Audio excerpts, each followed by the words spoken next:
Hey guys, आज हम इस लेक्चर में देखने वाले हैं बेनिफिट ऑफ जीएसटी। जीएसटी के क्या फायदे हैं। हम बिल्कुल सिंपल भाषा में समझेंगे जीएसटी के फायदे। आइए देखते हैं, स्टार्ट करते हैं हम अपने लेक्चर को। हमारे पुराने टैक्स सिस्टम में होता क्या था, जैसे custom duty, central sales tax, excise duty, service tax, entry tax, entertainment tax, electricity duty, luxury tax, VAT, state, कोई अगर स्टेट टैक्स लगाना चाहता है कोई अलग तरह का वो भी लगा सकता है। मतलब ये तमाम तरह की टैक्स हुआ करते थे और ये बहुत ही कंफ्यूजन क्रिएट करते थे। इन सब को खत्म करके गवर्नमेंट एक जीएसटी नया टैक्स सिस्टम लेकर के आई और ये बहुत ही सिंपल है, इजी है।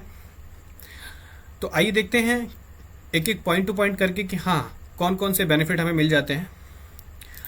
Welcome to a smart classes. Like, share, subscribe and press the bell icon. This side Abhishek Sharma. अगर आप हमारे टेलीग्राम चैनल को ज्वाइन करना चाहते हैं तो आप टेलीग्राम के सर्च बॉक्स में जाकर के ए स्मार्ट क्लासेस 2020 सर्च करें। Please join our channel. Description में हमारे लिंक्स दिए हुए हैं इंस्टाग्राम, वेबसाइट और फेसबुक के, आप इसको भी ज्वाइन कर सकते हैं। पॉइंट नंबर वन बेनिफिट देखते हैं। Eliminated cascading. हम इसको बहुत ध्यान से और धीरे धीरे सीखेंगे कि इसमें है क्या। पुराने टैक्स सिस्टम के हिसाब से जो टैक्स था, जैसे यहाँ पे आप देख सकते हैं क्या कि अगर प्राइस किसी प्रोडक्ट का प्राइस 100 रुपये है और उस पर आप 10% यानी 10 रुपये का टैक्स लगाते हैं तो वो उसका टोटल प्राइस हो जाता है 110। अगर बी ने उस सामान को 110 में खरीदा था तो वो भी उसको बेचेगा तो वो 110 पे टैक्स लगाएगा, यानी कि अब ना 11 रुपये का टैक्स हो गया। टोटल मिला के जो प्राइस होगी कमोडिटी की, सेलिंग प्राइस होगी 121 होगी। आप देख सकते हैं यहाँ पे एक ही कमोडिटी पर यहाँ पे 11 का टैक्स लग गया और पहले 10 का लग ही चुका था। टोटल मिलाकर के आपने 21 रुपए का टैक्स यहाँ पर दिया है। यहाँ पे मुझे ये दिखता है कि जो बेसिक प्राइस था उस पे आपने तकरीबन एक कंज्यूमर ने फाइनली 21 रुपए का टैक्स दिया, यानी कि ये टोटल 21% टैक्स बन जाता है, जो कि बहुत ही महंगा हुआ कंज्यूमर के लिए। जब से जीएसटी सिस्टम आया है, टैक्स सिस्टम आया है, तो उसमें देखिए क्या होता है। आप 100 रुपये का कोई प्रोडक्ट है, उसमें 10 रुपये का टैक्स लगाते हैं तो वो 110 का हो जाता है। अगर बी उसको 110 में खरीदता है और फाइनली फिर वो उसको सेल करता है टैक्स लगा करके तो 11 रुपये का टैक्स बनता है। टोटल अब फाइनल प्राइस कितना हो गया, कंज्यूमर प्राइस 121 रुपये का। यहां पर आप देख रहे हैं क्या कि जो पहले उसने 10 रुपये का टैक्स दिया था और अब उसका 11 रुपये का टैक्स बना, तो उस 11 रुपये में से उसने ऑलरेडी जो 10 का टैक्स दे चुका है वो उतना टैक्स अब नहीं देना, यानी कि 10 रुपये टैक्स नहीं देना, ओनली 1 रुपये का टैक्स उसको और देना है। यानी कि बी की लाइबिलिटी 1 रुपये टैक्स देने की है, क्योंकि 10 रुपये का टैक्स तो वो पहले ही दे चुका था। यानी गवर्नमेंट को अब कितना टैक्स जाएगा, टोटल 10 + 1 11 रुपये का टैक्स गवर्नमेंट को जाने वाला है।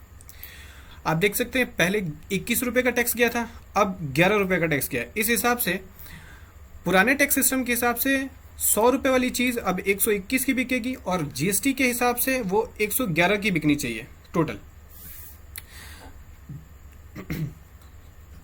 ठीक है, 11% का टैक्स होना चाहिए।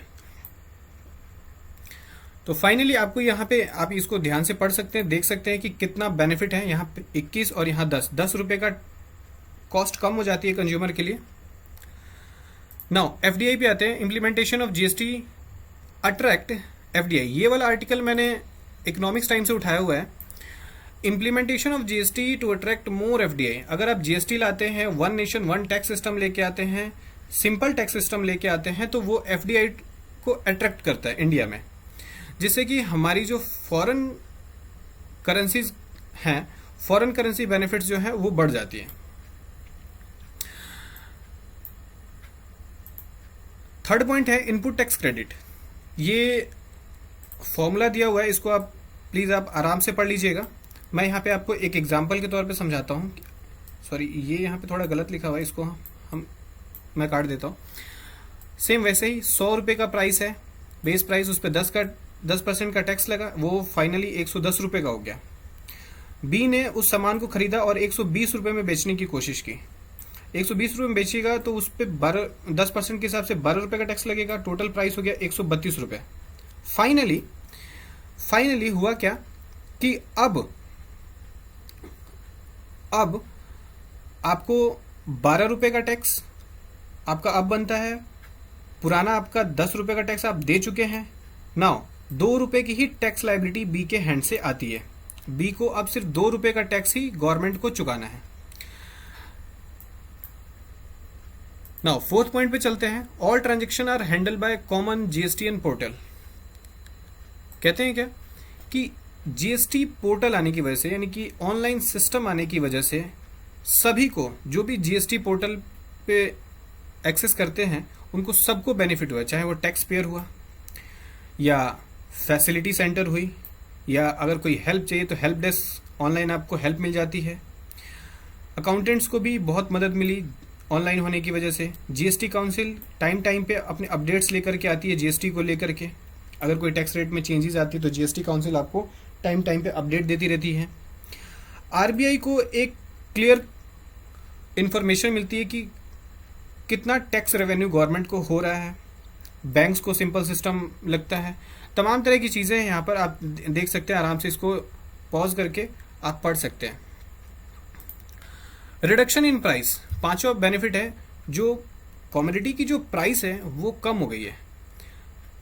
जैसे कि यहाँ पे मैं एक प्री जीएसटी बिल ले रखा जब जीएसटी नहीं था, और जीएसटी के आने के बाद का 2 बिल मैं ले रखा हूँ। आप देख सकते हैं यहाँ पे तमाम तरह की टैक्स लगाए गए हैं। सर्विस चार्ज, सर्विस टैक्स, स्वच्छ भारत सेस, कृषि कल्याण से, बहुत सारे तरह के टैक्स लगाए जाते हैं। ये बहुत ही कॉम्प्लिकेटेड टैक्स सिस्टम होता था। नाउ अब जीएसटी के आने की वजह से बिल्कुल टैक्स सिस्टम सिंपल हो गया है, यानी कि 9% सीजीएसटी, 9% एसजीएसटी।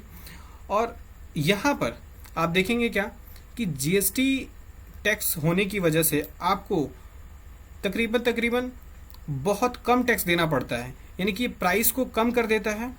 कमोडिटी की प्राइस कम होने की वजह से लोगों की परचेजिंग पावर इंक्रीज हो जाती है।